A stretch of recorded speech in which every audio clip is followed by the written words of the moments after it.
Hi, hello, வணக்கம். நான் உங்கள் நிம்மதி பாலு.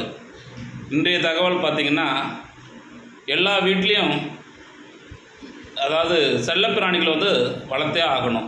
அது ஏன்னு கேட்குறீங்களா? செல்லப்பிராணிகள் வளர்த்திங்கன்னா, அதாவது ஆடாக இருக்கலாம், மாடு, கோழி, நாய், பூனை, இல்லை பறவைகள், எது வேணாலும் வளர்க்கலாம்.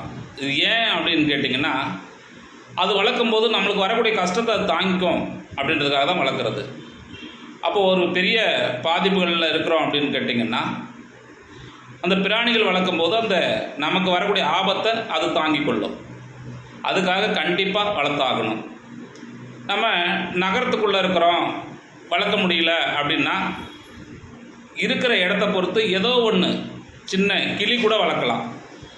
அப்போது அதுவும் அதை சார்ந்தது தான். அதனால் பார்த்திங்கன்னா, உங்களுக்கு வரக்கூடிய பாதிப்புகளை தாங்கிக் கொள்வதற்காக எது வேணாலும் நீங்கள் செல்லப்பிராணியாக வீட்டில் வளர்ப்பது ரொம்ப நல்லது.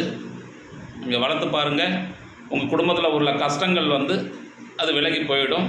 அப்படியே பெரிய ஆபத்தில் இருந்தாலும் கூட அதுக்கு சேரும். அந்த பாதிப்புகள் அதுக்கு போயிடும். உங்களுக்கு எந்த குறையும் வராது.